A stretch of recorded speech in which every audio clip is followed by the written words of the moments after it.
Drivers in Grand Forks are maneuvering through flooded streets, in some cases getting stranded in water left behind from storms this evening. This is video from storm chaser Eric Whitehill, who tracked the storms for us in the Northern Valley. Eric told us a short time ago that there's flooding along parts of Highway 2, east and west of Interstate 29, with cars stalled and traffic at a standstill. Meanwhile, to the southeast, this was the scene in Polk County and Crookston about an hour ago. Like many parts of the Northern Valley, there were tornado warnings and reports of funnel clouds. A massive cloth around the city's water tower, which is being painted, was lifted in order to protect it from high winds. There was some heavy rain, but no hail. Good evening, everyone. Thank you for joining us. Are we still under the gun for severe weather? Let's head right over to the Weather Center in Hutch for the very latest. Hutch? Thanks so much. Yes, we still have the threat for severe weather, especially in our far eastern counties. Thunderstorms right now stretch from southwestern Polk County all the way through the eastern reaches of Beltrami County. Bemidji, you're on the doorstep. Severe thunderstorm warning just reissued for your area. These storms on the far eastern fringe here have the best risk for large hail. Here's a look at hail size estimates, and as we take a look at the storms just outside of Bemidji, hail size still upwards of 1 to 2 inches in diameter, and those will also be the areas where we'll likely see gusts taking place. Gusts could be up to 70 miles per hour approaching Bemidji right now, and this line of storms making its way through Polk County is non-severe, but if you are in Bagley, you can expect storms to be in your vicinity by 10:06 and on towards Fertile and Rossby. After our broadcast, after 10:35. There could be a few storms, but the threat for severe seems to be waning tonight. We could have some very hot weather to talk about in our future. We'll do just that, as well as update some of the history of this particular storm coming up in the main weather segment. Back to you guys. All the stormy weather and, yes, still the heat. Yes. All right, thanks, Hutch. Car crashes and falls, people getting mugged, just a few examples why some are calling Pokemon Go dangerous and calling some users offensive. Despite all the attention, some businesses are putting limits on where you can play for safety or courtesy reasons. Valley News Team's crime and safety reporter Nicole Johnson went out to catch some Pokemon today and explains some of the Pokemon no-nos.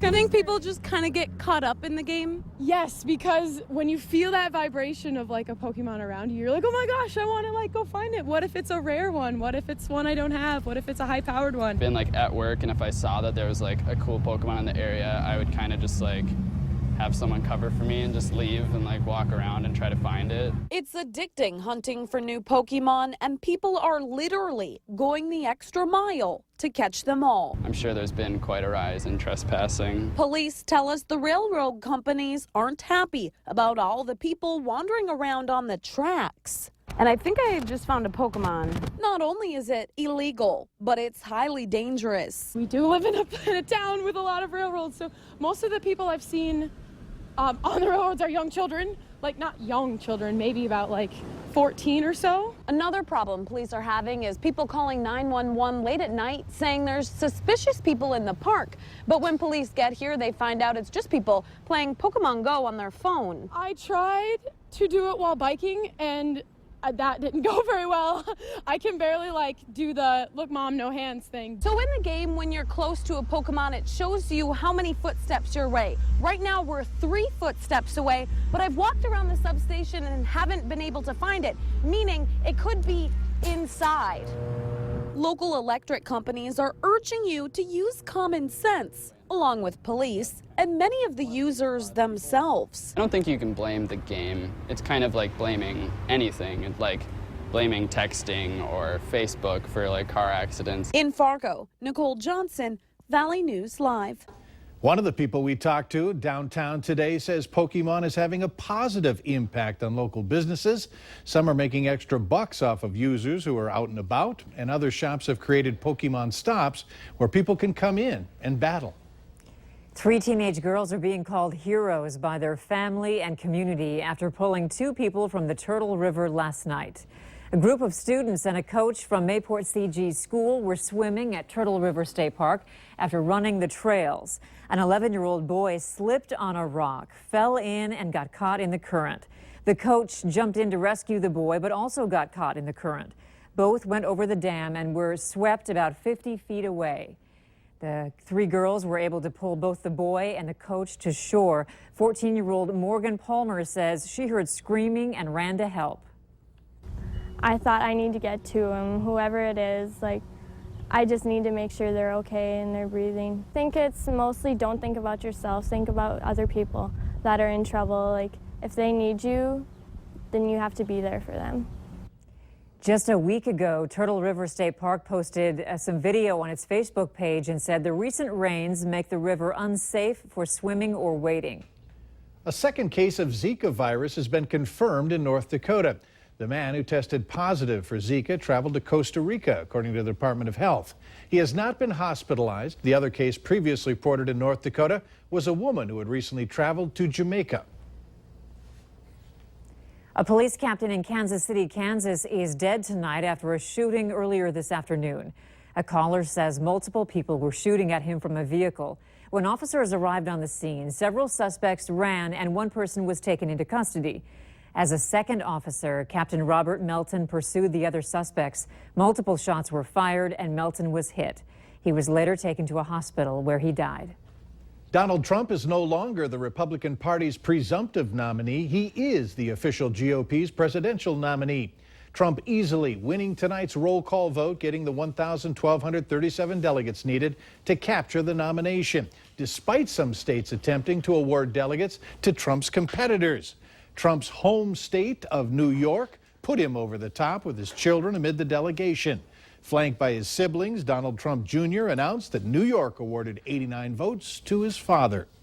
Thank you very much, Ed. And thank you to my family, Eric, Ivanka, Vanessa, Laura, Tiffany, everyone here, all of our supporters in the great state of New York, even in the places that aren't so conservative. We've had such incredible support. You won't believe it. We're going to put New York into play this time around.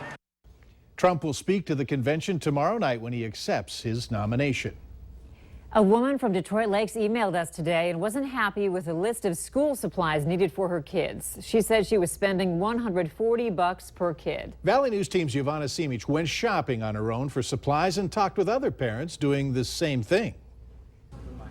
Parents know the pain of back-to-school shopping. Back-to-school type items come, why then you have to be there to get them while the supplies are there because they go very quickly. Halfway through the year, they even ask for additional supplies if you can send in more. Karen Knutson of Moorhead has 5 kids. She says every year she needs to expand her back-to-school budget because of the growing costs. I save out of every paycheck, honestly, all year round. I hit the stores just to see how much school supplies cost. After buying all the items on the list, the total came out to $124, about the average price parents told me they spend. I would say probably between $100 and $150 per child. About $150 a kid. The National Retail Federation says the average spending on back-to-school shopping has grown 42% in the past 10 years. Parents say supplies that are for the classroom, like Kleenex and markers, are a necessity. I definitely don't think it should be the teacher's responsibility, and I think that that is an area that we can help with. And as kids get older, the supply cost goes up. The calculators are crazy. I think they're over $100 just for one of the graphing calculators. In Fargo, Giovanna Simic, Valley News Live. Parents also told us they prefer trusted brands for school supplies because they last longer, even if they cost more. It's a Tuesday night, so we're serving up another restaurant report card. This time we're looking at restaurants in Moorhead. The heat is on, so Valley News Team's Cornelius Hawker lets us in on where we can chill out with the Clean Plate Award and which business has critical violations from the health department. First up on this week's restaurant report card, Tasty Freeze. No critical violations on the latest health inspection report, and Moorhead locals know about this hidden gem tucked away off Main Avenue. It's good, actually. I really like it, actually. And it's like good prices for what you get. Our next stop is Moxie Java, with 5 violations on its latest health inspection report, 2 of them critical. While the inspectors were there, the temperatures of some of their milk registered at 45 degrees, which isn't safe. The inspector ordered the milk to be moved to a different cooler. An employee told me today that plans were being discussed to make sure this doesn't happen again. Our last stop is this week's Clean Plate Award winner. Moorhead's iconic Dairy Queen on 8th Street has been serving ice cream treats and putting smiles on people's faces since 1949. The owners say it's important to them and their employees that every single customer walks away satisfied. Our co-workers are great at keeping everything clean.